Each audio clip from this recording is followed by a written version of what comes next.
I've got bros. I've got bros. In different area codes. Area codes. Area codes. Bros. Bros. Hey everybody, and welcome to this week's episode of Romantasy Roundtable, A Tale of Rick and Roses. I'm joined with my broses. Amanda. And Kim. Oh man, that just happened. That was real. That was an actual reaction. I'm supposed to say something now. And if you like what you're listening to, please consider liking and subscribing on whatever service you have, whether it be YouTube, which I think might work this time better, podcast services. We have a Book Talk account. We theoretically have a Bookstagram account. I updated the bio today. What does it say? No longer in service? No, it's supposed to say what we're currently reading. Oh, okay. And so it says currently reading Quicksilver by Callie, Hart. Nice. And we have actually, this is a race to the bottom. So we have our Bookstagram account or our email. romantasyroundtable@gmail.com. If you send me the things you put on TikTok, I'll put them on Bookstagram. All right. And I saved this. And also, if you actually followed us on Book Talk, you would know why we just say area codes. That's right. Follow it. I make ridiculous content. And I would like to shout out who gave us this comment a month ago, Jamie Dawes on YouTube. Thank you for being a very big fan, and for liking the dynamic. We got one. We have a fan. You're one of our favorite rosebuds. That's right. Cindy, the fan, not the person, but the fan. Notch down. An inanimate object. Yeah. Right. Okay. The inanimate fan. How you guys doing? Doing okay. Took the dog to the park this morning, made some waffles, having a good morning. Kristen made waffles. I didn't make the waffles. Were they fuck waffles? They were just regular waffles, but waffles are Socket's favorite food. So she got some waffle, and she was really happy. It's not kale? Kale's up there. Kale, waffles, chicken, specific kinds of cheese, cheddar cheese only. Kale is a character in Throne of Glass. Okay. It's true. How are you doing? Yes. I don't know. I went to sleep last night. That was pretty good. Nice. Played Arc Raiders last night with the boys. That was good. We love Arc Raiders. Arc Raiders. This podcast is brought to you by Arc Raiders. It's not. Sponsor us, though. Please, for the love of God. That game is like breaking Steam records. Please, Arc Raiders, sponsor us. I was up a little late last night doing some editing on our videos and figured out a problem that I had, and that felt good. We love solving a problem. Mm-hmm. I do. Kim, how you doing? Good. I have the dogs again this weekend. So that always makes me very happy when they are here. And Bartholomew has attempted to groom both Cedric and Vicky so far this morning. And so excellent. He's just like, he just wants to be their little buddy so bad. You know who else loves to groom people? Carrion Swift. Ew. He does, though. Oh, God. Yeah, that was not. But that has, like, different connotations. Yeah, that has Oh, yeah, I didn't mean it like that. Ew. Veto. No, Rick is on. I meant it as like a puppy, like a cat, like. Right, like my cat grooming my dogs. Right. One more thing before we jump into this, though. Two more things. I lied. Two more. One, we have a really fun episode up that is us playing Mate. What's the middle word? Murder. And Minestrone. And so go and check that one out where you find all your podcasts and on YouTube. And if you have suggestions for Romantasy, Mate, Murder, Minestrones, go ahead and comment those or email them to us because we'll definitely play again. Yeah, that was super fun. Definitely do that again. That's right. We're looking at you, Jamie Dawes. I'm just going to call her out every episode. And the biggest fan, Cindy. And other thing, too, something that I am excited about and looking forward to is that next week here in Brooklyn, a Romantasy bookstore is opening called Love and Legends. And I am super jazzed, and hopefully Amanda and I are going to go. Yeah, we're really, really excited. It's my neighbor. Kind of. Yeah. I'd love to So- go, and if I could go, which hopefully we'll see. I live far away from these two. I want to see if I can get a shirt of ours made. Like walk into the store with like a Romantasy roundtable shirt. I love Yeah, that. We need cards to give people. We need stickers. I can make stickers. Yeah. You could make stickers. Actually, you can make really fun. Wait a minute. Okay, we can talk about this offline. We're reading Quicksilver by Callie Hart. This episode is chapters 15 through 28. I believe that I have perfected the art of ChatGPT notes. I figured you would. I think these are peak ChatGPT notes, and I was encouraging my ChatGPT along as she was being increasingly unhinged, which I loved. And Rick is on his Carrion Swift reunion tour. Woo!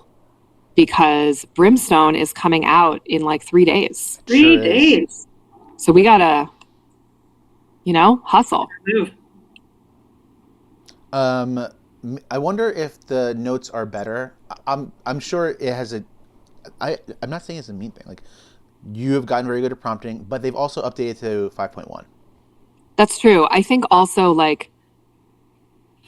I think I'm the one that's reading them, and so it being my ChatGPT and the way that I've trained it is helpful. Yeah, that because makes it sounds more like me. how you want to read it. Yeah. Yeah, and my ChatGPT has read a lot of my writing and is pretty good at writing like me. Yeah. That's all I'm going to say about that. Shall we? Yes. All right, chapter 15. Sayrish. Nope. Sherish. We're off to a great start. Sayris, Fischer, unconscious Carrion, and Onyx ride through the nightmare forest of screaming shades, where Fischer decides to flirt and menace simultaneously because he literally cannot help himself. Their banter goes full angry sexual tension road trip as they argue about stolen rings, misplaced emotions, and just how hard Fischer definitely was in the forge. Thank you very much. They reach a chaotic tavern full of every creature imaginable, where Fischer disinfects Sayris's fairy bite with a shot that burns like hell while pretending it's for her safety. The chapter ends with Fischer being dramatically recognized as a legendary war hero, like literally a living myth, and promptly panic running out the door because that's not emotionally complicated at all. I have notes this time. Shut up. I didn't take notes last time, and I thought it was bad. So first of all, there's screaming shades. So in the forest, there's like echoes of a creature after they die in distress. That sounds terrible. Onyx hates it. She's literally trying to burrow a hole into safety, which is quite literally what my dog does whenever there is a terrifying noise. So once again, a point in the Onyx is socket category. I wrote, "Damn, Fischer, can't you let her have this?" But I don't know what this was. So you have notes. Anything, probably. Could be anything. Tell us about the horse. Love that part. I don't even have, I haven't memorized. They're vaguely. I've learned how to use a noun in this past year. Before, everyone used to be he and that guy. Right? Remember? Yeah. And you're like, who are you talking about? I'm like, the dude. Okay, but you just said they. That's not better. And I paused, and I would like to reiterate. Kingfisher and Sayris, right? So Kingfisher's like, blah, blah, blah, blah, blah, blah. I'm going to get on Bill. And she's like, you named your horse Bill? And he's like, yes. I love Bill. And what's her horse's name? Ada. Ada. And as I shared last time, it's Ada the Hellbitch. Ada the Hellbitch. It's so good. With my love of Carrion Swift, I just love the idea of him being unconscious on a horse and his head just hitting the end, the horse. I'm just confused, logistically. I'm thinking about Barbies on horses, and I'm like, where's the third person? How's he?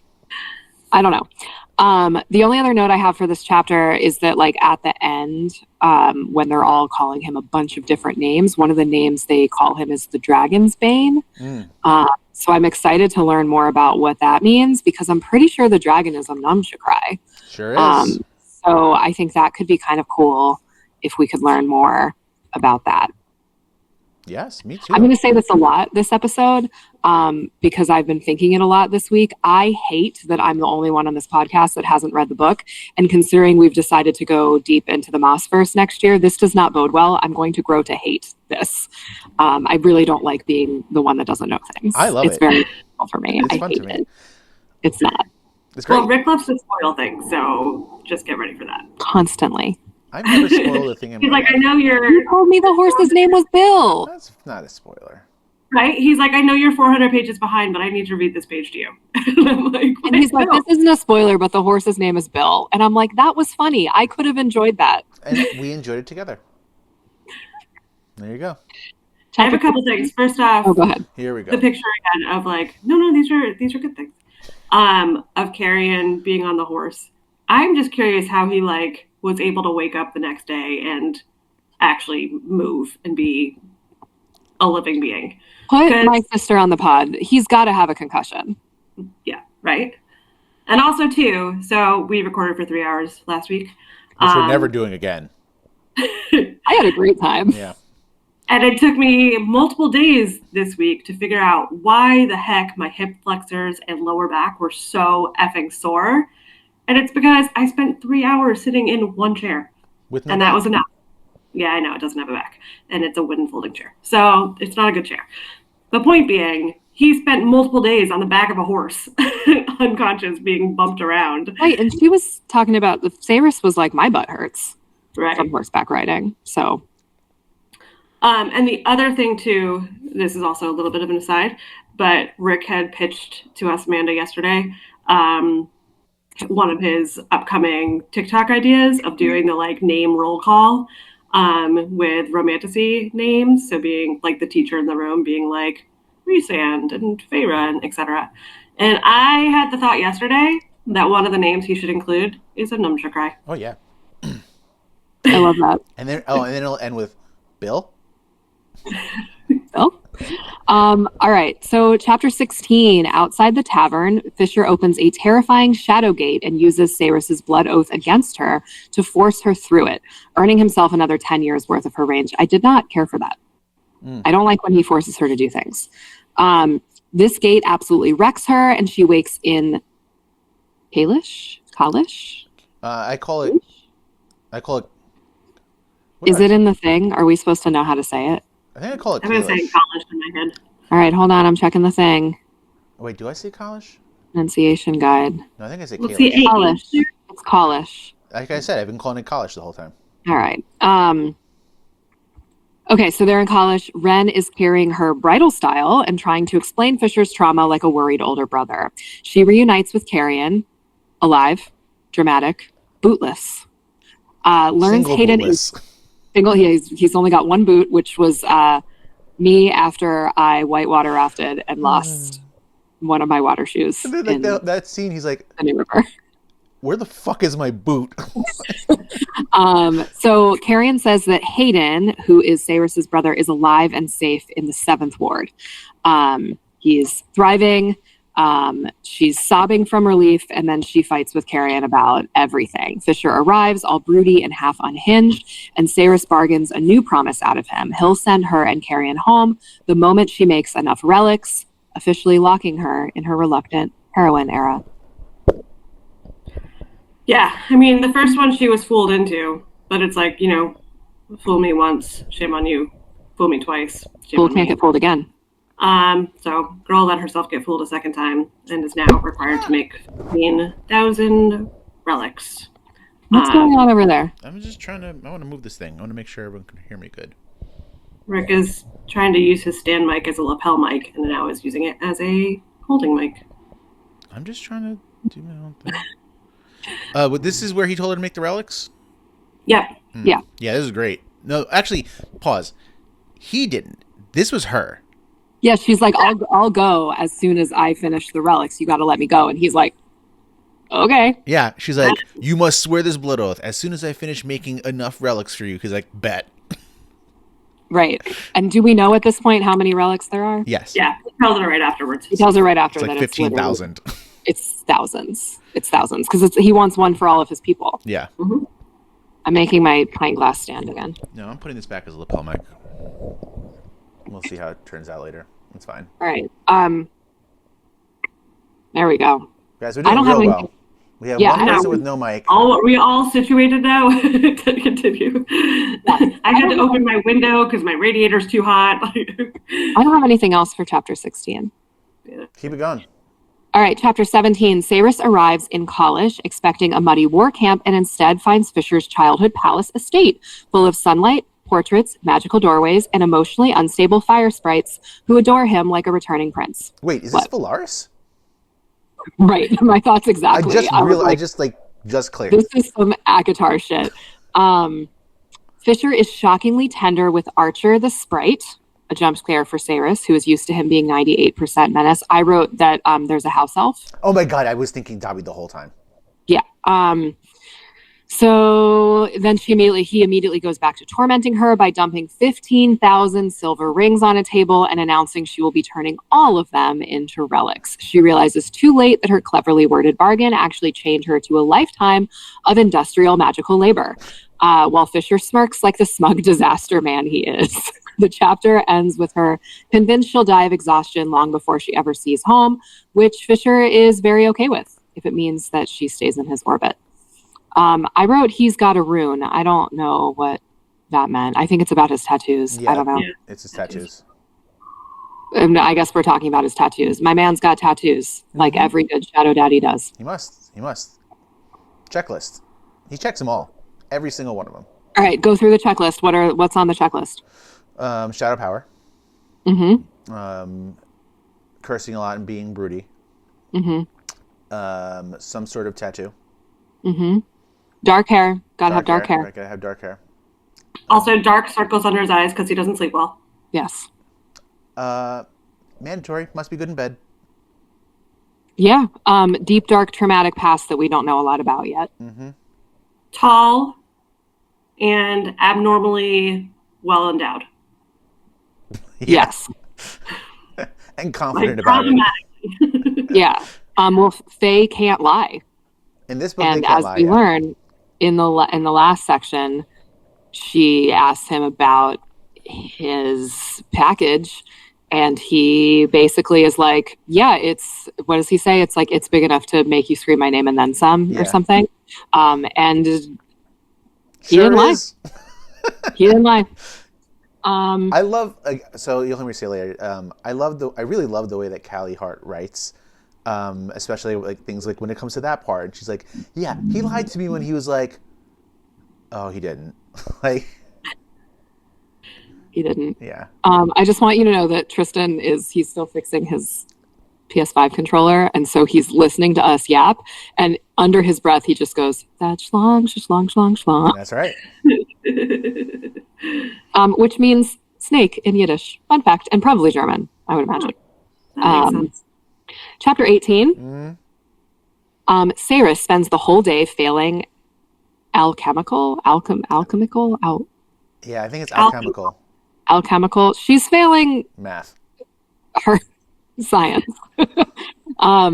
Almost setting herself on fire, poisoning the air, and traumatizing Onyx until she discovers Fischer hid a single tablespoon of Quicksilver like she's a toddler who can't be trusted with scissors. Ren finds her exhausted and bloody from skirmishes on the border and gently pressures her into having painfully awkward dinner date with Fischer.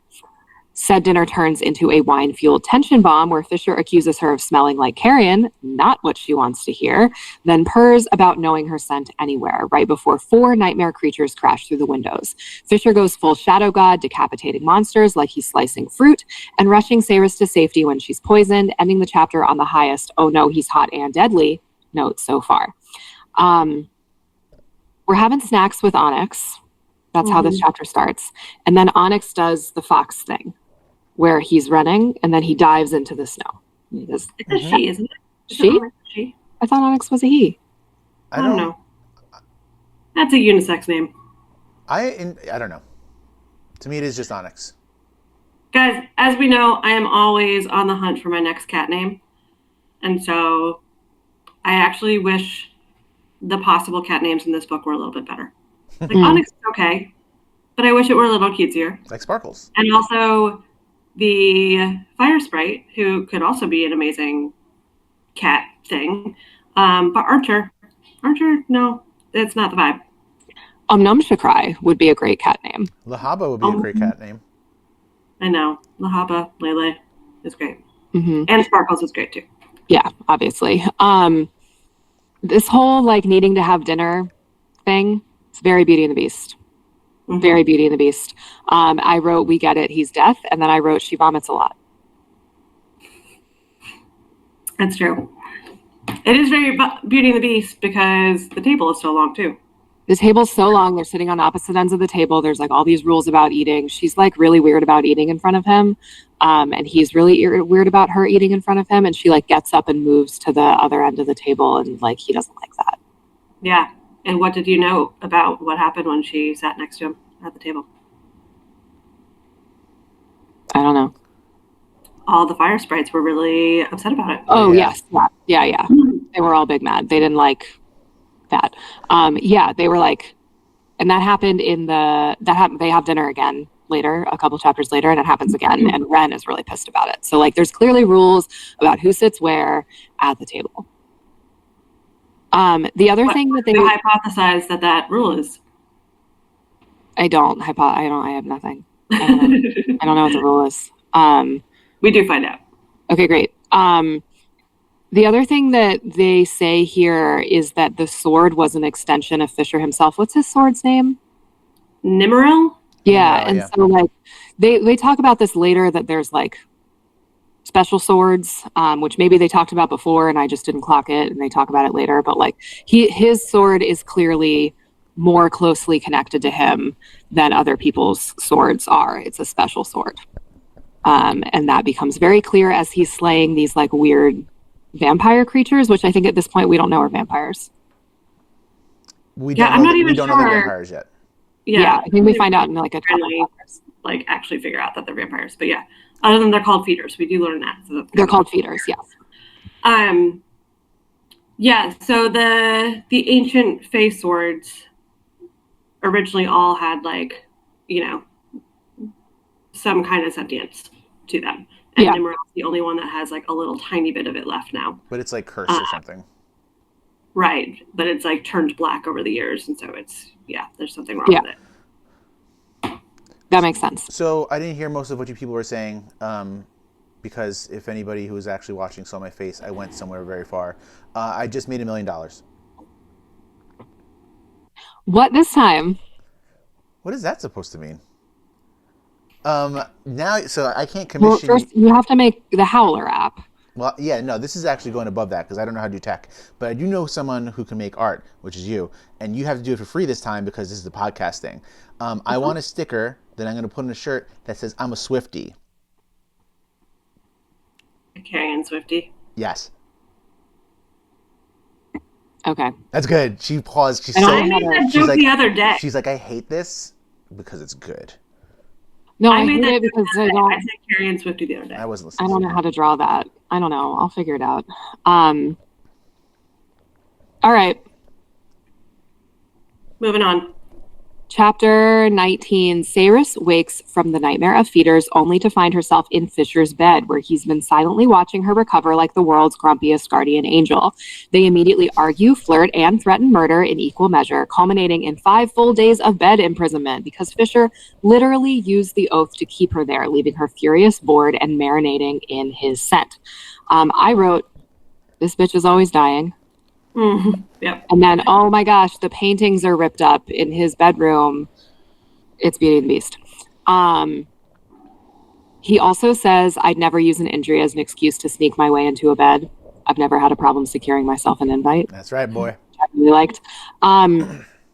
When she's finally released, Cyrus returns to the forge and keeps failing her relic experiments while Ren stays wholesome and supportive and Carrion stays chaotic and horny and also gets a moss hand job from water sprites. Hell yeah, he does.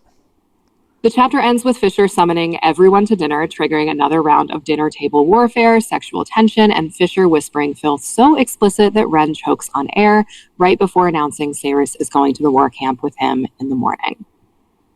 And this is when they refer to the swords as God swords. So I wrote that down. There you go. Rick made this comment a couple days ago that these chapters feel longer than I don't know if they are. I didn't actually go back to look at the page numbers. Some of them literally are. Yeah.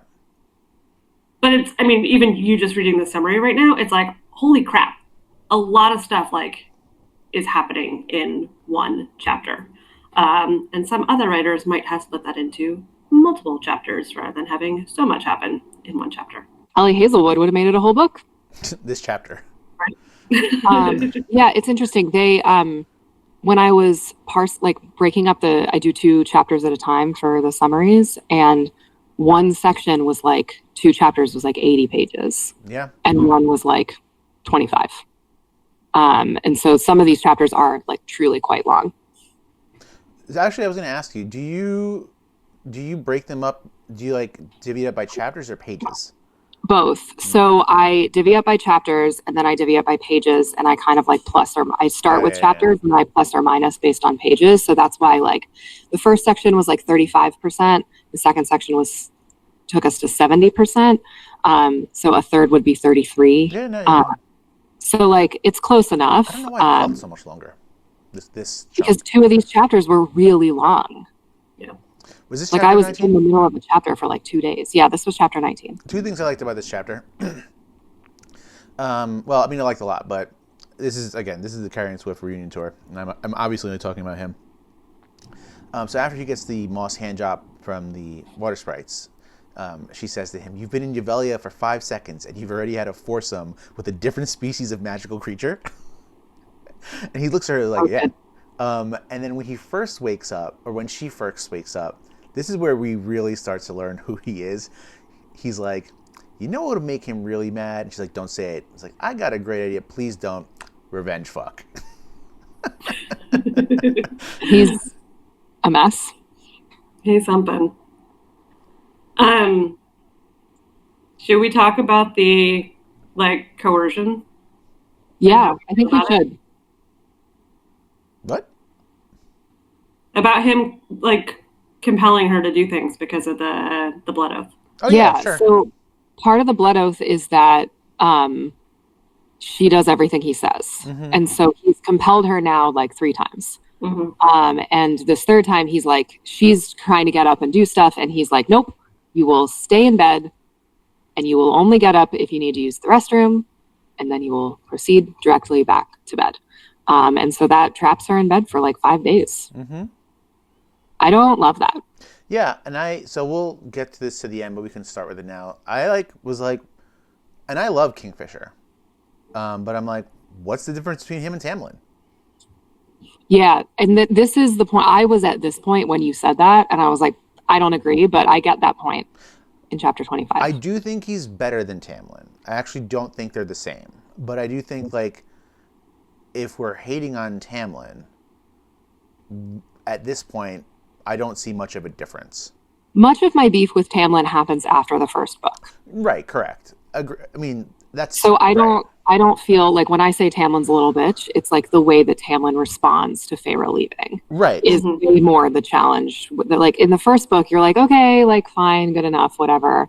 And then in the second book, he becomes like really controlling and really captive. And then she leaves and he like wages war for her and like sides with the like objectively bad guys. Right.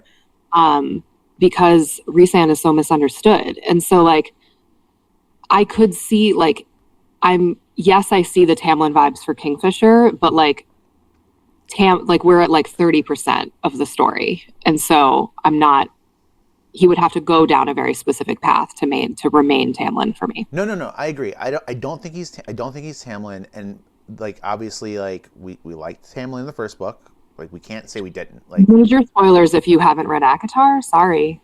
Yeah. Also, why are you listening to us if you haven't read ACOTAR? That's not even 101. That's like the intro. What is it when you have to take like like English composition, like English 001 when you like your like freshman writing seminar. That's ACOTAR. Yeah. Okay, we have 30% of this book left. So like obviously like Kingfisher's not going to get to that second book Tamlin level yet. That's not a spoiler. Yeah. But like we didn't mind Tamlin in the first book, and like I would say that he's doing what he is Tamlin from the first book. Yeah, I don't disagree with that. I don't think he'll make that turn later in the story, but I just want to, because like now like people will reflect. They're like, oh yeah, let's look at the first book and be like, oh, of course Tamlin's blah blah blah blah blah. Yeah. Hindsight. Anywho, I don't want to talk about the different book. No, I don't disagree. Go ahead. I was just going to add too that yes, I think that this is absolutely like Tamlin in the first book, but also this is also Feyre in the first book too, because this is like straight Stockholm syndrome of, you know, she ended up here from somewhere else, and like he is in essence her captor and keeper, and she's responding in similar ways. I would argue they're both just Beauty and the Beast. Yep, totally. It's all just Beauty and the Beast, which, as you know, is my favorite movie ever made, because I have always been a Romantasy girly. I think the other thing that I am thinking about, I lost. What was it? Oh, I also said this to Rick earlier this week, and I'm not sure if Kim was in the room when I said it, but this book, like, I'm not super attached to any of the characters. And that's not shade to this book at all. It's not shade to Callie Hart at all. It's going to be really hard for me to rate it because this book is suffering from a fatal case of being the book that I read after Atmosphere. And so I'm really in a book hole, and I would not be reading if I didn't need to read. We'll talk about this at the end a lot. I need to be reading every waking moment of the day for the rest of the year. Chapter 20. Chapter 20? All right. The war camp is horrifying and enormous, bordered by a river of frozen silver and an enemy wasteland dominated by the fortress of, oh shit, how do I say that word? Which one is the it? vampire? Amontreath. Oh yeah, this one's hard. Amontreath. Fortress of Amontreath. Saris trains with Ren, shockingly holds her own, and is this close to impressing him when Fischer shows up to mock her right before dragging her to his magically expanded tent for a meal. First of all, magically expanded tent, not something we should be saying in Romantasy notes. I'll give Sage that note next time. He's pitching also, 10. He's not. No one's pitching a tent yet. That doesn't happen at this. Well, it kind of happens. But not. That's not what's happening in this moment. Also, I'm just going to name that before Saris trains with Ren, Carrion is training with Ren, and he's also doing not a terrible job. And Saris is kind of talking shit, and then he's like, "You try," and then Saris fights Ren and like kind of holds his own. But like obviously, the professional Fey warrior is going to be better with a sword than Saris, who's like, you know, scrappy and has like survived, obviously needs to know how to fight. Right. But, like, she's good yeah. with daggers, and it's not because she's a thief. Like in every freaking RPG, a thief has daggers. You know? Exactly. So Yeah, it's a different style of fighting. Well, and Kingfisher says too that Ren wouldn't be the general of the army if he wasn't the best. Exactly. So he has to be the best. Yeah, they're not well matched, but Ren is very patient. Okay, so he invites her to a meal, again, because it's Beauty and the Beast, that spirals into a feral, wall-slamming, bookcase rattling makeout session that leaves both of them undone. Here's how it starts.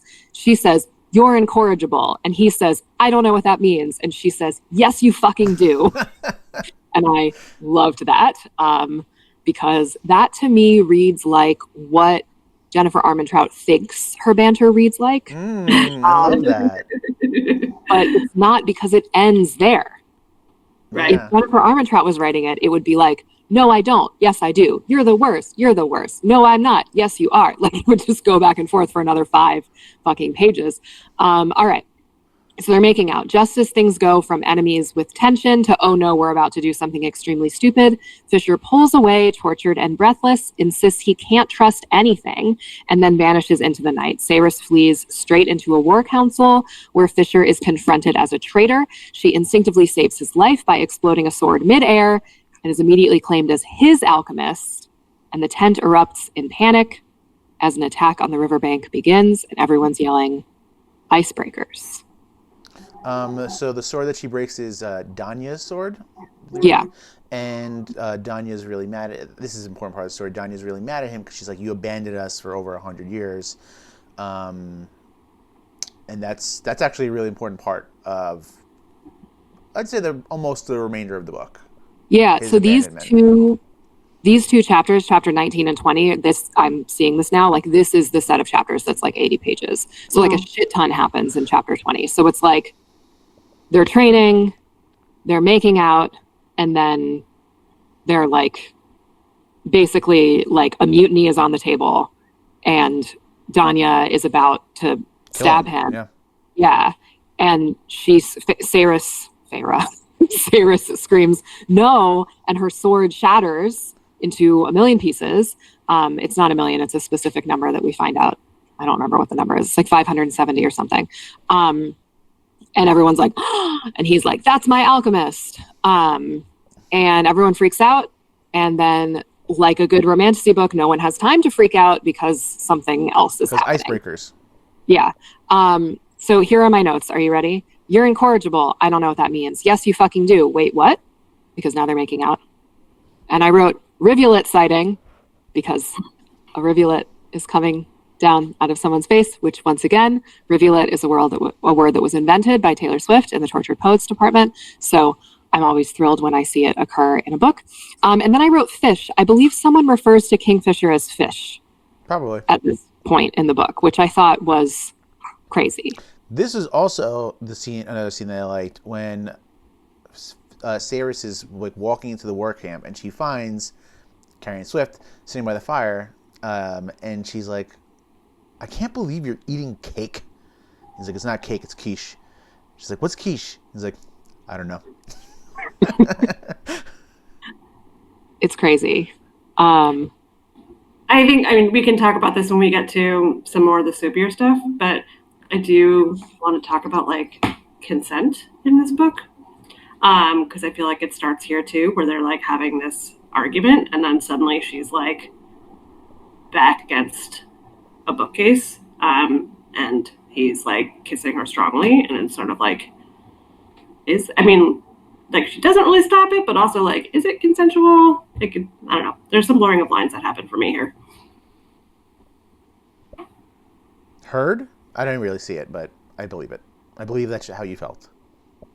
Amanda's making faces, so. Sorry, I'm trying to find my like voice memo from Mark, and I can't find it. Now we gotta find the cake. Thing? Well. Oh God, where'd I go? You're right there. I see. Okay, never mind. I just wanted to. Yep. I just wanted to email it to myself, but so that I could share the audio, and it's fine. We're fine. Everything's fine. Okay. Chapter 21. Venti Uno. All right, I have like no notes for this. My notes are vampires. All right, 21. Saris and Carrion sprint to the riverbank just in time to witness 50,000 vampires charging across the frozen Darn, while giant fey icebreakers try to shatter the ice before the horde reaches them. Saris and Carrion join the fight, shockingly helpful, just before Fischer unleashes a biblical cloud of black smoke to drag the vampires underwater like the world's sexiest kraken.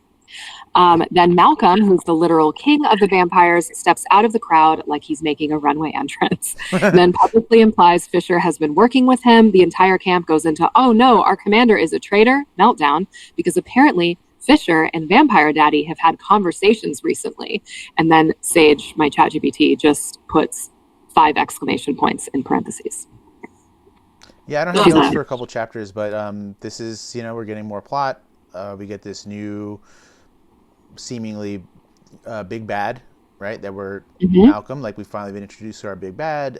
He's got some mystery to him. He's got a relationship with Kingfisher. Spoke with him recently. So yeah, we're getting some background and plot now. Well, we also we know where this goes, but it's interesting that we have multiple sort of big bads being presented. Started with Madras, which was obviously, that feels like that has to come back around somehow, this book, next book, and then certainly Malcolm now as well. And he's clearly trying to rile everybody up by highlighting his relationship, whatever it might be, with Kingfisher. Yeah, no, actually, I'm going to speak from, I'm going to take myself back to when I read it. I'm not concerned about Madra at this point in the book. I don't think we're getting back to her. That's how I felt at this point in the book. I was like, all right, we're here. This is Malcolm's the guy. Maybe we'll get back to her in the next book. Is this meant to be a trilogy? There's definitely, I think it's a trilogy. Okay. Because my take is that Madra is Fae, and that's why she seems immortal. And so I don't think there are two big bads. I think they're related somehow. Like Madra and Malcolm are related somehow. But yeah, until you said that, I forgot about Madra. Right. Like I didn't think that we were ever going back to Silver, and maybe in this book. I don't know. I forgot about Madra. Like she wasn't in my radar at all. I was like, we're not going to see her for the rest of the book. And I will say, I don't actually remember if we go back to Silver in this book or not. That's like legit. I don't actually remember. Yeah, I don't think there's time to. Right. But but we have to at some point because like they keep referencing Hayden. They keep referencing like the plight of the third ward. You know, there's just sort of like too much that's still happening in the background there that it's got to come back around at some point. So that's why Madra is always in my head too. While you're talking, I'm going to see if this is a trilogy. Okay. I did manage to send the voice note to myself, so I'll be able to play it in a not crappy way when we get to it. All right, chapter 22. Yes. Fischer drags Cyrus through a shadow gate back to his bedroom with all the subtlety of a jealous, unstable husband, and immediately starts growling about her sharing food with Carrion, because Fae jealousy is apparently a medical condition. So there's like norms around eating in Fae land when we're sitting at the table, where we're sitting at the table, how we're sharing the food, who we're sharing the food with. That is sacred in some way. I don't know if this has to do with how Feyre needed to make food for Rhysand. She had to give him the soup. I don't know. So just like that, maybe this is rooted in similar Fae lore. Wasn't this, wait, am I wrong? Wasn't this the part where he's just like, you can't share it with him? Yeah. I thought he was just jealous. Maybe. I thought he was just like, you're mine and you better not be sharing your food with Carrion Swift. Sure, but also if that happened in isolation, yes. But I think because of all the dinner table stuff, I'm like, there's stuff around food here. Okay. He did, however, say that he didn't care if she shared with Ren. Yes. So I think it is somehow the connection that he knows that Carrion and Cyrus have. Agreed. Yeah, I don't disagree. Where am I? Okay, their argument turns into confessions, accusations, and then a full-on feral, annihilating, shadow-wrapped, stars exploding, ink magic sex scene where Fischer goes down on her like he's starving, and then they both literally break reality. Afterwards, Fischer acts like absolutely nothing happened, and Sage says, "Sleep well," with an emoji smiley face, like the sideways, like emoticon. Vanishes into the night and leaves Cyrus naked, shaking, and being offered post-coital apple juice by Archer, the fire sprite who heard everything. Right. Cyrus lies horribly about moving furniture while Onyx and Archer judge her lovingly. So there's soup. It's really intense soup. It's she very writes good soup.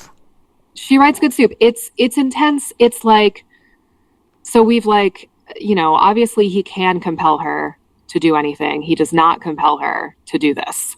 But he is dominant. Yes. Yeah. I was going to say, and this is where, I was bringing up the idea of consent before. And it's just because, like, his opening moves include choking her, which I don't feel like you should really do unless you have asked somebody that's going to be okay. And then also, like, literally manhandling her on the bed so that she screams, like, literally screams from the fact that he's, like, throws her. So I'm like, those two opening moves, I feel like, maybe. I also, we gotta, like, I think we have to talk about the choking. This is, like, a thing that came up after everyone started reading 50 Shades of Grey. Mm-hmm. There's, like, a lot of research that shows that, like, choking when not specifically asked for is, like, the number one indicator of, like, abuse. It's like, how, like, weed isn't actually a gateway drug, but there's research that says that cigarettes are. Mm-hmm. Choking is a gateway drug to, like, actually harming to like intimate partner violence. So there are obviously ways to do this that are consensual. I'm not sure, like I agree, like this feels a little not great to me. And I think Saris is fine with it.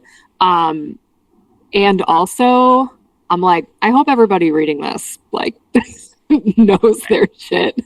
Because there is an episode of Criminal Minds where a serial killer becomes a serial killer because he's on these message boards where people are reading fake 50 Shades of Grey and want to be strangled, and then he kills them.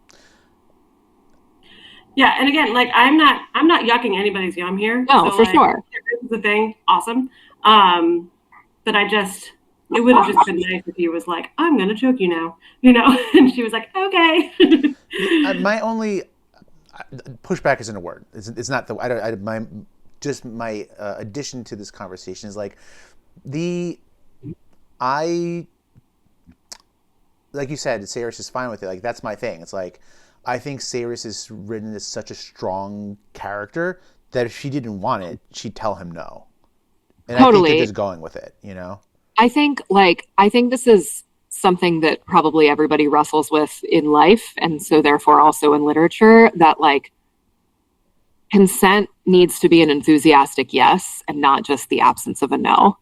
And I think that becomes really challenging, like when you're with a partner for a long time and like it doesn't always look like an enthusiastic yes. Sometimes it's just not a no because you have those kind of norms and understandings with each other. But this is the first time they have sex. Yeah. And so I'm kind of like, I don't know, it should have been an enthusiastic yes. But also, I don't know. I'm thinking of the scene. I don't know if we got there yet. I don't think we got there yet. So maybe this is why I thinking ahead he's like hurt. And she's like, you are not allowed to compel. Like she's just, I don't know. She's got her shit together. I think so. Like, yeah. So I think that's why I'm with this scene. We've read other books where I'm like, but this one, like, she's just written so strongly. Like, I think it didn't make me think twice about it. I think she's having a good time. Yeah. So, and I agree that I think she would tell him to stop. Yeah. And he would stop. I mean, again, as Sage says, they literally break reality. And they do.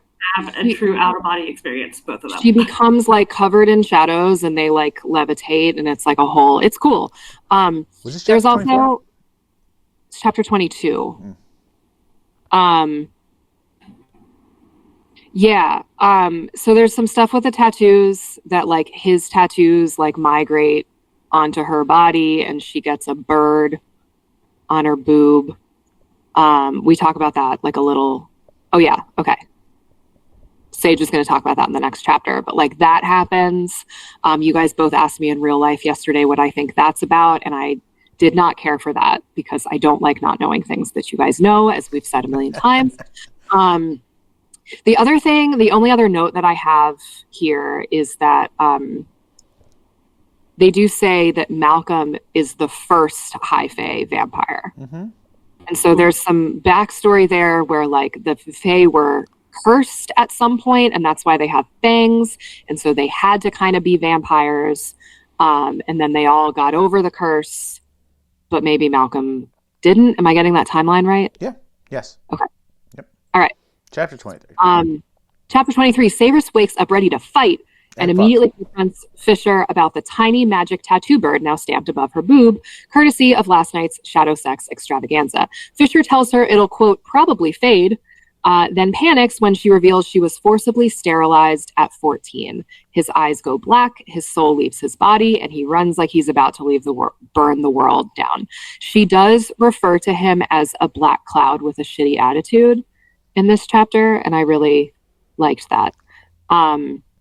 Saris heads to the forge, but finds the Quicksilver hidden again, only to discover Carrion was assigned as her emotional support mountain buddy, complete with lore books and unsolicited commentary. After a long day of failed experiments, including poisoning themselves with antimony, Fischer shows up tired and bloody, growls at Carrion for existing, and then calls Saris moonlight, the mist, the bite of electricity before a storm. You should call her Majesty, which is so much for daylight hours, is what Sage says.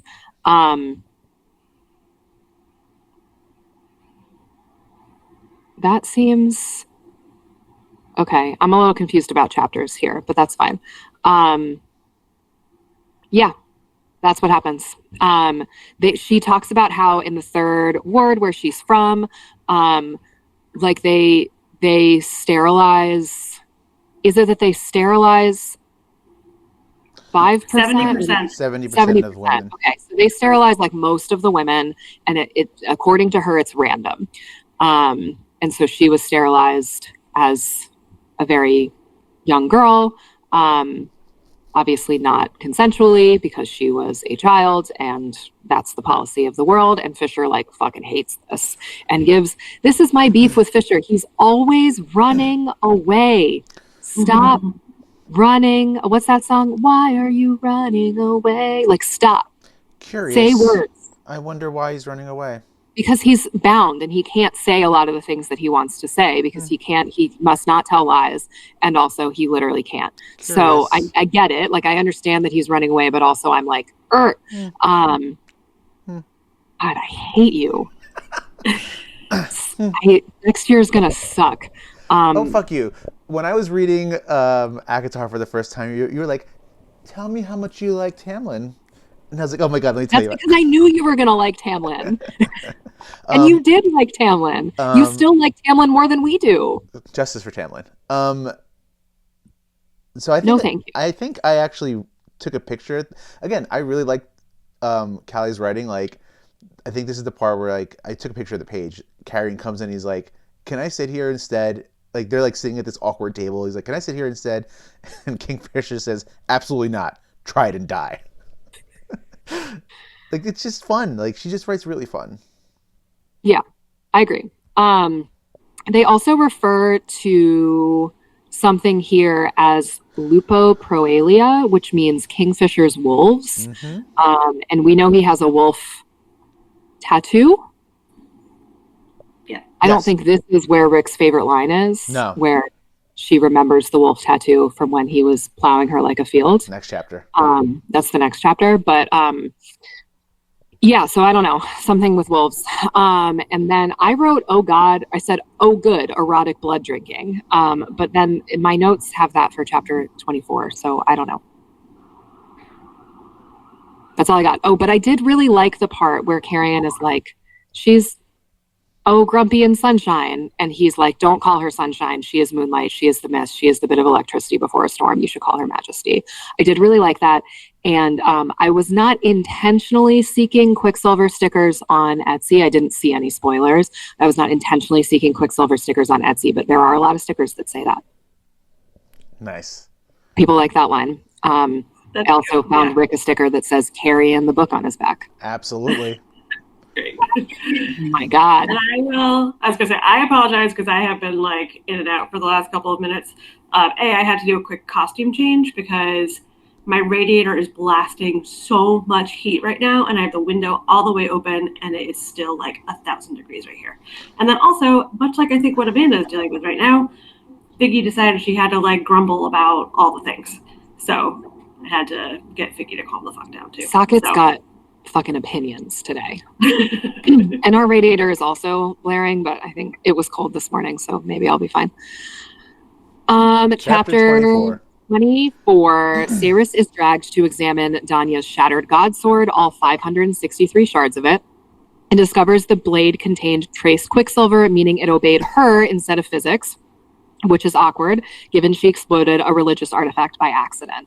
Ren explains that Cyrus isn't just an alchemist, she's the most powerful one ever recorded, the literal key to winning the war they will otherwise lose within a year. Fischer avoids eye contact like a man who both had sex with you and is now terrified of his own feelings, then abruptly shadowgates to Callie to see Talena. Is that how we're saying that? I was pronouncing it Talana, but I don't really care. It is Talena. Okay. We're all wrong. Great. It's Talena. Sending Cyrus spiraling into jealousy and whiskey. At the tavern, Lorith spills everything. Lorith is like another soldier guy. Well, no. He's one of the wolves. Well, we learned that here. Yeah. Okay, yes, he's one of the wolves. Faye can't lie. Biting is a sex thing that makes their dicks cosmic level hard. And Fischer once saved Lorith's life by giving him a piece of his soul, meaning if Fischer dies first, Lorith is doomed to wander the earth as a ghost until he dies. Romantic brotherhood or horrifying curse, dealer's choice. So it's the other way around. It's if Lorith dies first, then Kingfisher is trapped. No, it's not. If Lorith dies first, no, because you're. Yeah, if Lorith dies first, Kingfisher gets his soul back. If Kingfisher dies first, he is trapped until Lorith dies. Yeah, and so because there's a queen that happened to. Right, her daughter was like, "Haha, I have your soul, and I'm going to live forever." Yeah. Yeah, and Lorith is basically like, I'm just not going to let that happen. Yeah. Like, I'll, take my own life if that's what it takes. Yeah. Yeah. Wait, is it the other way around? It's not the other way around, I'm 100% sure. Okay. If Lorith dies, Kingfisher gets his soul back. If Kingfisher dies, Kingfisher is forced to wander the earth. Because there was a queen... until Lorith dies. Until Lorith dies. Because his soul is trapped in Lorith. So they told a story of a queen whose daughter was dying, and the queen gave a piece of her soul to the daughter, and then the queen died, but the daughter then took tonics and used all this magic to stay alive forever, even though knowing her mother's essence was around. Okay, I understand what's happening. The notes are actually a little wrong. Okay. So if Fischer dies first, Lorith lives, but Fischer is wandering as a ghost. Mm-hmm. Got it. Okay, so this says Lorith is wandering, which is not correct. So Fischer dies, Lorith lives, Fischer's ghost is wandering, and Lorith is like, I'm not going to let that happen. Correct. I'll kill myself. Yes. Yeah, okay, that makes sense. I was like, that doesn't make sense that Lorith would be wandering the earth as a ghost and then he wants to die. No, he doesn't want Fischer to suffer because Fischer saved his life. Got it. Okay. Chapter 25 or anything else on 24? Keep it going. 25, Fischer ghosts Saris for a full day, leaving her spiraling around Callie in his shirt, while Onyx judges her silently. When he finally returns, he looks wrecked, announces that he's been with Talina for hours, and then casually tells her they're going on a mysterious trip together, which is definitely not stressful at all. This is where I wrote that I'm seeing the Tamlin vibes. The way that he just ghosts her for long periods of time and then shows up and is like, I'm with Talina, don't worry about it. And we're going on a little journey. So they go to a place called Ballard, which is my trigger word. The coziest cottagecore ass Fey village ever made, where pixies, dryads, satyrs, and nymphs all live in peace. And Fischer is apparently a beloved hometown prince. We are in a cottagecore utopia, say my notes. Over stew, ale, and flirty bickering, Saris sees Fischer laugh, genuinely laugh, for the first time. And Wendy, the ancient Fey grandma, who I love, I wrote Wendy's a Jewish mom. She interrogates their situationship, and Saris accidentally shouts arcane old Fey words, Anarathmore, that terrify Fischer so much that he drags her away instantly. No notes? Got nothing? Okay. 26. I have a note for 26, but I'm not reading it right now. It says, at 5:08 a.m. on November 14th in chapter 26, I am predicting blank, but I'm not going to tell you what I'm predicting. Well, yet? I'm going to tell you when I'm right. No, I want to know now. No, that's not how this game works. Come on, don't be a baby. No, we always give predictions. No. This is how the pod literally started. Yeah. Was us making predictions. Okay. When we say it, I'll say it. Yeah. Okay. In the middle of the night, in my dream, I'm gonna be... Okay. In the middle of the night, Saris wakes to Fischer screaming in agony. Oh, they're in his childhood. They're in his townhouse. All right. In Valeris. They were on the top of the Court of Dreams, and now they're in the House of the Wind, and now they're in the townhouse. With the statue of his mom in the statue of his mom right outside. Yeah. So Saris wakes to Fischer screaming in agony, eyes open, shaking, sweating, begging something unseen to stop. He orders her to leave, but she climbs onto the bed. He doesn't order her to leave. He tells her to leave. Right. This is that scene. Yeah, she's like, don't you dare order me to leave. Ever again. Don't you ever do this, period. Yeah, and he doesn't, at least in the remaining chapters. So she climbs onto the bed, forces him upright, gives him water, and holds him for 4 hours while the Quicksilver tortures him, and ink crawls all over her skin like living runes. When he begs for distraction, Sayrus tells the full devastating story of her childhood. So her mother became a sex worker to survive. Her father died either when she was very, very young or when she was very, very young. Yeah, her father was there, died when she was very young. When Hayden was crushed in a collapse and either was crushed or just asphyxiated. Yeah. So her mom becomes a sex worker. Sayrus ran weapons for the rebels. Her mother was brutally murdered, really brutally murdered. It's a rough death. And how she raised Hayden alone while the third word fell into quarantine. At this point in the book, at 5:08 a.m. on November 14th in chapter 26, I'm predicting that her dad is not her dad, and she's some kind of half-fae situation. Because she's like, oh, my dad, like, impregnated my mom for the second time with Hayden, and then he died. And I'm like, that's because that wasn't your dad. But there was a first guy who was your dad. That second guy was Hayden's dad, rip to that guy. But there was a first guy who was her dad. That's my prediction. Okay. Fischer comes down from the episode. He pulls her into his arms, tucks her against his chest, slides his hand beneath her shirt to rest warm against her skin, and whispers that his mother was killed too, falling asleep holding her like she's the last safe thing in his entire world. I really, and this is going to sound weird, I like how like heavy some of this stuff is. So like when they said she was she can't have babies, right? Like that's like S tier terrible. And I liked that they added it in because it like adds like a real heavy, like it's like, oh shit, that's fucked up. Like gives me emotions, like how I like when characters die. Like Tristan just laughed at the phrase "that's S tier terrible." That's S tier terrible, yeah. And then like you said, her mom, awful death, and like rough death. Yeah, and like that really pulls me in to like some sort of like just like emotion that I'm like, shit, thank you for not just being like, oh, my mom's dead. Like it's like like I fucking hate the Madra and her crew now. You know, like it like really just makes me invested in it.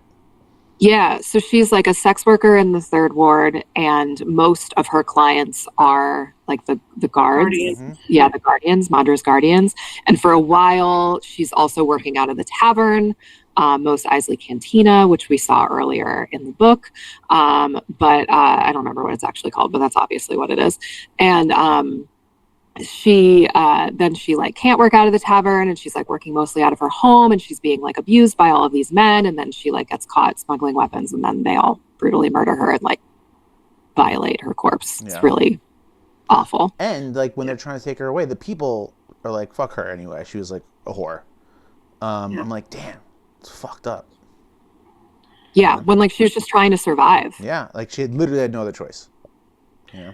I think sort of echoing what Rick was saying too, and this is 2 chapters in a row with some really like dark and deep backstory, which sometimes we say like the middle section can get a little bit slow, but I was actually like pulled in even more because of this, of getting some more of this context here. And so I did really like that. And I'm going to put that in contrast to one of the sections I have recently passed in Crescent City Part 3, where Rick and I both called it like a history textbook. Oh yeah. Where they're like all this backstory, but it's just like kind of bland and dry. You guys are really selling this book for me. No, I loved it. I wanted more of that part. But I think this I loved. So. I think it's really, I don't know. Again, I go back to her writing. Like I think it's I think she's a really good writer because she's able to like have a character like Carrion Swift, who like makes me laugh really hard, and then shit like this. It's Star Wars. It's Star Wars. It's Star Wars. Before they ruined it. Someone fight me. I will fight. I will fight. I'm not fighting you. I'm not. Next chapter. Chapter 27. Sayrus wakes wrapped around Fischer, who's very awake and very hard, and they decide silently to go all the way. What follows is an electric, overwhelming, deeply intimate, world-ending mating frenzy, biting, magic, telepathy, shared power, the whole ancient soul bond starter pack. In the morning, Fischer is shockingly soft. He makes her coffee, conjures her lingerie adjacent pajamas, and watches her eat pastries like she's sunrise incarnate. He wouldn't like that because she's moonlight. Yeah. Right before panicking when he sees the magical tattoos, he's not panicking about the tattoos. She panics about the tattoos. Yeah. Okay, so here's what happened. First of all, they're telepathically communicating in bed. Yep. We love a telepathic communication. She's like, bite me. And he's like, no. Okay. Well, he's like, no. And then she's like, do it. He says, I can't. And then she's like, do it. And he's like, okay. So he does. And then she's got all these tattoos, right? She had the bird before. Now she's got all these tattoos. And in the morning, she's like, what the fuck? And he's like, it's fine. They'll fade. And then Hold up, pause. He says they'll fade if you choose not to keep them. Yes, they'll fade if you choose not to keep them. Curious. And he hides them. He hides them temporarily for her and says she's got about a month to decide if she wants them. And she says, but what if I decide I want cool hand tattoos after the month has passed? Do I get to choose different designs every time we sleep together? Which I loved. And then she's like, but what about this one? And like gestures to the bird. And he's like, I can't take that back. And I'm sorry. But she realizes he's referring not to the bird, but to the bite mark. The bite mark is permanent, meaning Fischer has done something ancient, irreversible, and completely beyond either of their emotional skill sets. So there's some kind of shit going on with the tattoos and with the biting and whether it's permanent, and it's giving mating bond vibes for me. Go ahead. Hold on a second. My God. Yes, Rick? Kim didn't raise her hand. This is not a spoiler. This thought just came to me right now. What kind of a bird do you think it is? You jerk. I raised my hand first. What kind of a bird do you think it is? I think it's probably a swallow. You think it's a king? Oh, Amanda. Wow. All right, she wins. Never mind. We're stopping there. Okay, well, I was going to say we haven't listened to Mark's missive yet, but we did learn that kingfishers are relatively small, and she has a small bird. That's true. Maybe it's a king. You know I'm making that clip. What kind of bird do you think it is? I think it's this one. And I'm going to get fun with that. I do think it's a swallow. Don't play that for Mark, though. I don't like that. All right. Anything else on 27? Nope. All right. Chapter 20. I do have one thing. Yeah. So Sage earlier, twice in these notes has described Onyx as like silently judging. First of all, Onyx is never judging. Onyx is like here and loving and adorable, and they would never. I don't know if Rocket's really judgy though. Fair. But I do like in this chapter where I almost called her favorite also, where Cyrus is eating her pastry and drops it, and Onyx gets it before it even hits the floor. And that is certainly something I have Cedric down below me right now would absolutely do. I did love that. I love when we eat snacks with our pet fox. Mm-hmm. I think it's really fun. All right, chapter 28, which I believe is probably Rick's favorite part of the whole book, when Cyrus is venting her frustration by just smashing beakers, and Carrion shows up. And he offers to help, which is mostly him smoking and offering bad advice, but then he also throws stuff with her. And I loved the idea of the two of them in a rage room together. Mm-hmm. She says it was physically impossible for Carrion to keep his mouth shut and not get in the way. His bad advice, so he's like, why are you having trouble like alchemizing? And she's like, I've tried all this stuff. And he's like, well, did you try just asking it? And she's like, this motherfucker. Damn it. So she talks to the Quicksilver and negotiates with it and promises it a song in exchange for cooperation. The Quicksilver agrees to let her reforge Danya's sword and will judge the warrior by tasting their blood. So it's like the sword, right? Obviously, like the god swords, they're like important. And so she's like, I promise she'll be worthy. And the Quicksilver's like, you can't promise that. I'll taste her blood and decide. So Lorith appears dramatically to help collect the shards, and Cyrus ends the chapter clutching the pot of metal like a gremlin with a new destiny. I love Carrion and Cyrus's relationship. Me too. I think they're lovely friends. I will be mad if Carrion is the guy. I am rooting for Carrion to be the guy. I know Obviously, it you can't are. happen in this book. We have 30% left, so I don't know what's going to happen. I think I'm rooting for him to be the guy just because I love him so much. I think I would also, Kim had said this, I think I'd be okay with him being the guy for Everlane. Oh, love that. Yeah. Yeah, I said that's, and yes, I said this, I think, just to Rick, but I was like, I think he is a guy for somebody. Sure. He deserves a happily ever after. Right, but I he think might he be is. the guy for Danya. He's a guy. Yeah, he also is giving me like, in Doctor Who, what's his name? No one cares. Rude. You know the guy what's his name? That's right. Good old what's his name? Okay, he's That's how like good of a this character he space-traveling is. time traveler. They gave him a spin-off show, and he Marty like McFly. he is like pansexual in that like he doesn't discriminate by species. You know what I'm Doc talking Brown. about? Well, that's like Doctor Who, period. Biff Grandpa. It's gonna really bother me. Doctor Who. So the show is called Torchwood. Did you Oh, guys... yeah. What's the name of that? And his character's name is Captain Jack Harkness. He's giving me Captain Jack Harkness vibes, which is like similar to Riddick vibes, where he's just a pansexual king who is just interested in hot people or hot species. Hot fire sprites or water sprites. So like maybe, I mean, I don't know, maybe Carrion is the guy for Lorith. I don't know. He could be the guy for a guy for one of the wolves. I don't know his life. You know what? Fuck it. I just want him to be everybody's guy. He's everybody's guy. He's the guy for the water sprites, giving him a Moss hand job. That's Riddick, you know, who's just bouncing from bed to bed and like happy as a clam, and everybody's happy about him. So yeah, I very much want Carrion to get a happy ever after because I do like him. But I don't want, I will be disappointed because I feel like we've built so much on their friendship. And I like when people are just platonic friends sometimes. I would like for them to, at least maybe in the second book, to like, I don't know if it's them probably not them getting together, but I would like to go more into their past, or I would like them to talk about that. Okay. I don't know. All right. We keep talking about Mark's segment. I'd love to play Mark's segment if that's okay with everybody. Yeah, go for it. It's now the time. All right. So our boss, our principal, is a birder and an English teacher. And so I interviewed Mark in what actually turned out to be kind of a real segment. So I'm going to share my screen so that I can share the audio.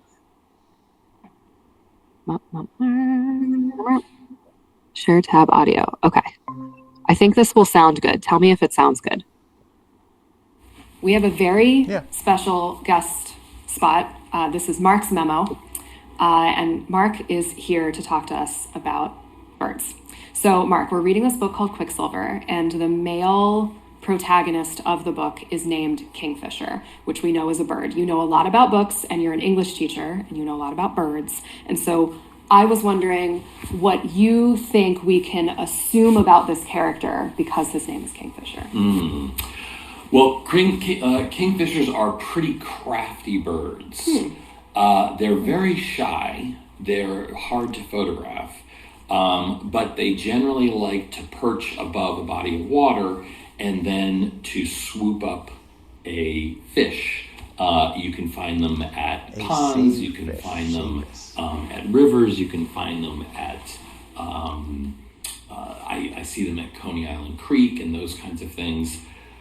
They have this chittering noise that you can hear. It's very distinct. And you always know that they're around, but they're pretty small. Huh. I thought they were big. They're small. No, they're very small. They're smaller than a pigeon. Big. Whoa. Definitely smaller than a pigeon. And they stand very erect, and they often he does. Like this coloring around, like they're wearing a necklace. It's called a belted kingfisher. Let me stop. But they have great blue colors. They seem to me to be wily. Okay. I think they're wily. They're creative. They're intelligent. How is a bird creative? Yeah, Mark. Well, I think it's, figuring out how to be perched in a particular area in order to swoop in and get a fish. They are very patient. They are very patient. Okay. Did you hear that? Remember I think I said that was a northern flicker. It's not. That is It's real engaging content. Oh my god, it would have been so cool if it was a kingfisher, though. But we're not near any water, so it has no business being here. It does not sound anything like It does not sound anything like that. Okay. Do kingfishers have anything to do with metal? Like, I know, like, crows like to steal little trinkets. Do kingfishers care about metal? I mean, I've seen them on a lot of metal posts, but I don't think they have any That was connections Cyrus. to metal. Okay. So Actually. this is a Romantasy book. So this character, Kingfisher, is we think, I haven't read the book, both Rick and Kim have, and they keep telling me it's not going in the direction I think it's going in, but I think Kingfisher is going to be the romantic lead of the book. Do you think there's anything that we can learn about how this character would be in a relationship based on what we know about the bird? I would not want a kingfisher as a lover. I mean, same, based on where we're at in the book right now. I mean, a little too elusive. Okay. A little too cocky. Hell yeah. I feel like they take they're there for a purpose, they take what they need, and then they run away. Wow. Not our kingfisher. I feel like this person who wrote Callie Hart is her name might know stuff about birds, because this sounds kind of like it could be the character. This is actually like a serious segment. Usually we make Mary talk about things that she doesn't know anything about, but this is actually, I feel like we're learning stuff about things. Well, those are just my observations. I've never studied kingfishers, but that's... You know a lot about them, though. If you were to write a Romantasy book, He fails hard what at this bird part. would you name your main character after?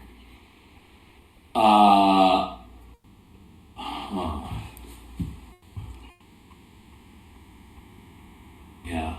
My favorite, one of my favorite birds does not have a main protagonist name. I don't think Kingfisher is a protagonist name. No, I like kingfisher. I mean, the other thing about kingfisher is, they have hair standing straight up on their head. I mean, they are distinct. They're cool looking, yeah. They are cool looking. Like, I could see that being a protagonist, that being, Yeah. a fashionable, trendy... A fashionista. Yes, a fashionista.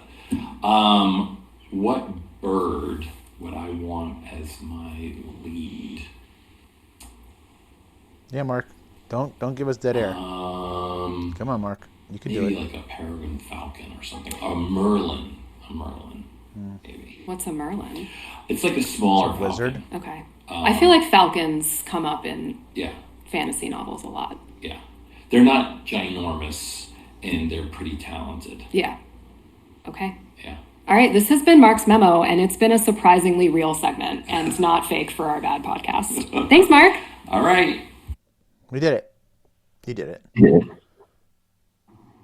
That was Mark's Memo. I love that he's like, it's a smaller falcon. It's not enormous, but it is talented. I was like, I all also right. would like to know, I love that he's like, oh, do you hear that? Like, it's actually this bird out there. And you're like, oh, it could be a kingfisher because we're not near any water. We are 3 blocks from the water. Yeah, they're not.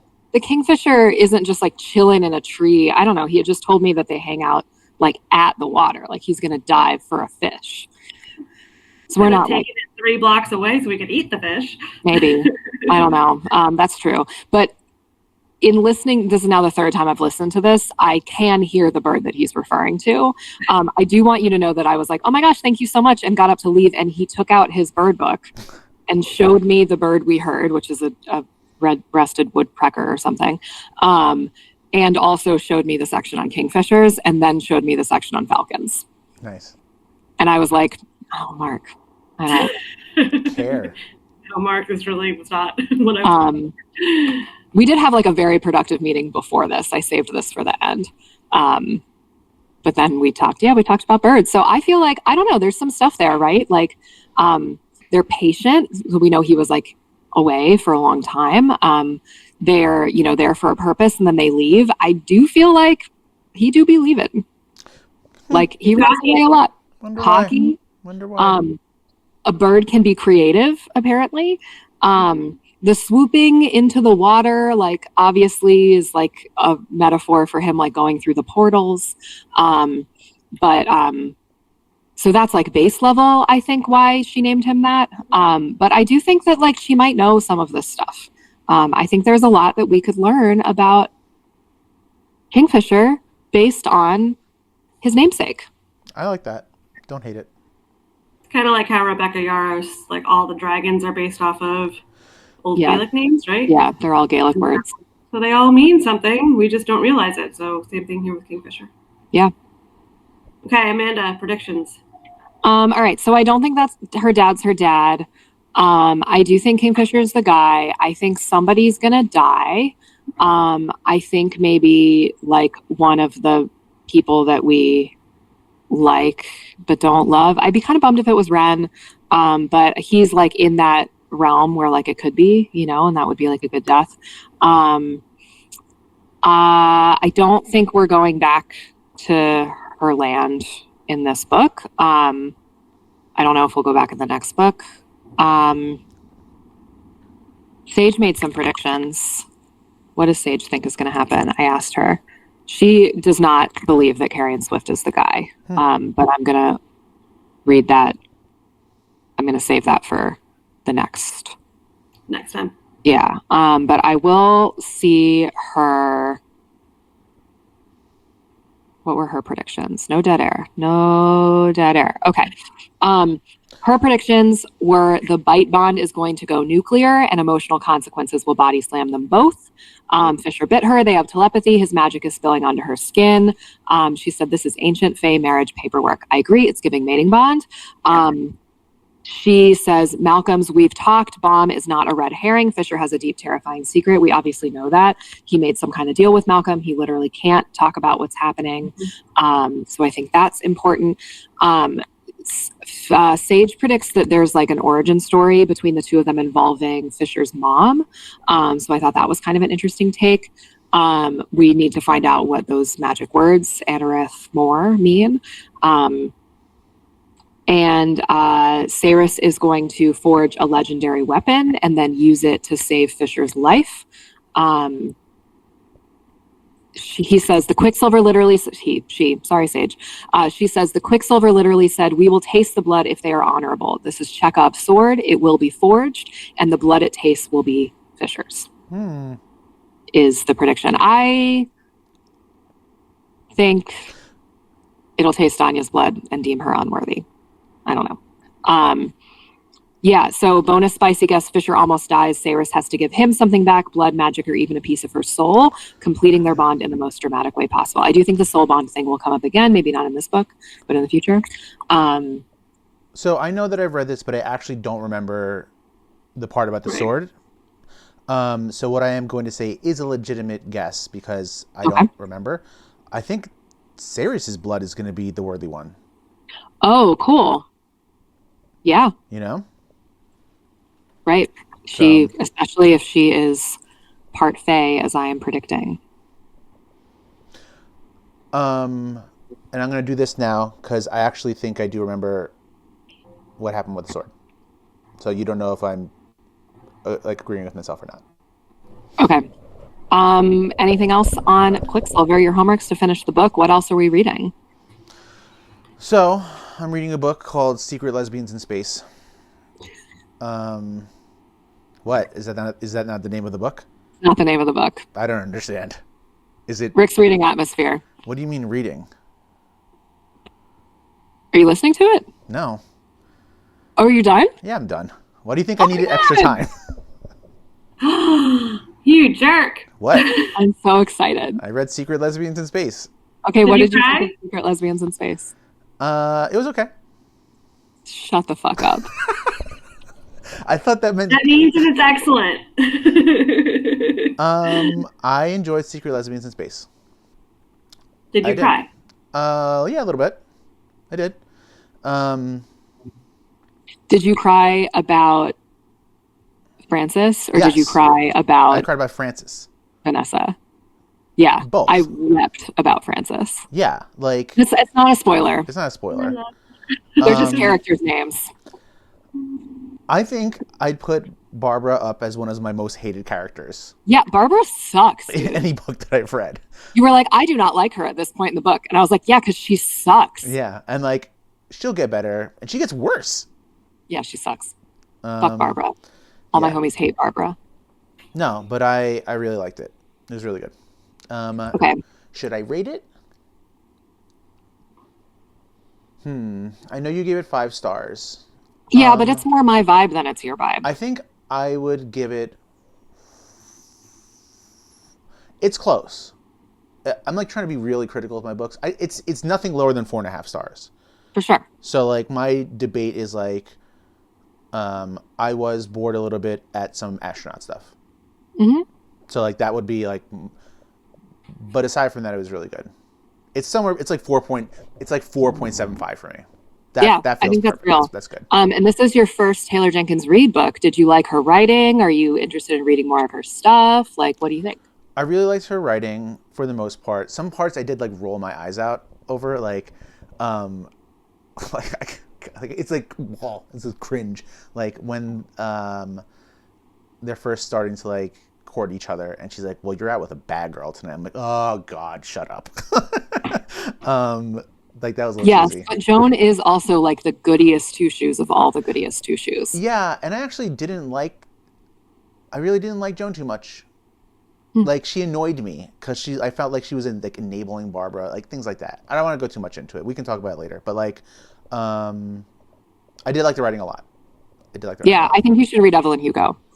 So. Yeah, Evelyn Hugo's good. I can't believe I'm saying this, is her second best book. When my sister was like, I liked Atmosphere better than Evelyn Hugo, I was like, you are lying. But she wasn't. All right. loved it. What else is reading you think? I can't participate in this segment anymore because I've just been like reading so epic slowly. Guys, I was like the original book up in here, and I am like the least book of the books now. So Well, I'm getting there. Crescent City will be done eventually. Maybe I'll catch up to Rick in reading One Dark Window since I've now missed out on Atmosphere. We'll see. okay, I'm reading The Berry Pickers.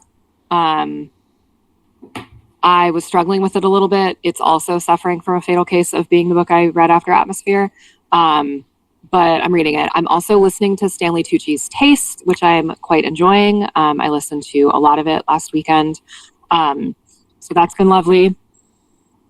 Excuse me. And the last Goodreads Challenge of the Year unveiled on Tuesday. I was way off. It revealed on Veterans Day and was called Drumroll Please. So I really thought it was going to be something to do with the military. But it's like about their year-end awards. And I know there's a lot of controversy out there right now about Goodreads year-end rewards. And I also just want to say that Goodreads is a scam to make you spend more money on Amazon. Mm-hmm. Yeah. That's just a fact. That being said, I've read a really diverse array of authors this year because of the Goodreads challenges. I've read genres that I ordinarily wouldn't have read. I've read like seasonally in a way that I ordinarily don't know if I would have. This book I'm reading right now, Berry Pickers, is by an Indigenous author, and so I'm reading it for Indigenous Heritage Month. I read an AAPI book during AAPI Heritage Month. So I think it is encouraging me to do that a little bit, and it has introduced me to some authors that I ordinarily wouldn't have been introduced to. That being said, there were like 15 books on the nominees for the Goodreads Awards list that were already on my TBR. So I made my list. I think I'm going to read Our Infinite Fates for my final reward because my sister really wants me to read it, and the last book she told me to read was Atmosphere, so I'm going to do it. And that will put me, based on the number of books that I'm predicting I will read this year, at 93 books this year. Nice. And as we know, I am a completionist. And so I might need to squeeze in 7 more books somewhere. Kim, does not think this is a good idea. I think it's a good idea. I think you should go for novellas. Yeah. Read Seven Scorched Roses. I It's think phenomenal. It's like novellas- 150 pages. I think novellas and audiobooks are going to get me to the finish line. I also just like have books around. I'm also keeping in mind like my summer reading rate versus my school year reading rate. We've got Thanksgiving, we've got the holidays. So like, I do think it's possible. Here's what we'll do. I'll jump in this with you, because I'm looking at my Goodreads. I will also try to read 100 books. No, I'm kidding. But I'm at 44, and including Quicksilver, I'll be at 45. So You already read Quicksilver. but I'm rereading it though. That counts. That's gonna. Yeah, I mean, I'm reading another book. That counts. Okay. Yeah. So that put me at 45. So I will try to read 5 more to meet you halfway. Well, you're going to read Brimstone. Yeah, so that's 40. But can I get through the other 4 in the next month and a half? I think I could. And the Christmas special. Yeah, and the Christmas special. You're going to reread that. You already have 2 more. And we're reading our Christmas book and our Hanukkah book. Mm-hmm. We could do it. But those are already on my list. We could do it. Don't worry. It's 7 more in addition to all of those. We'll get there. All right, we need to wrap this up. I'm hungry. Okay. Your homework is to finish Quicksilver, and you better hurry because Brimstone comes out on Tuesday. Oh, yeah. So Brimstone will already be out by the time you are listening to this episode. Mm-hmm. You better So I read hope it. you're reading Brimstone and getting ready for that. And I'll post on social media somewhere if I remember what the chapter breakdown for Brimstone is going to be, but I have to wait until I see the page numbers. Yeah.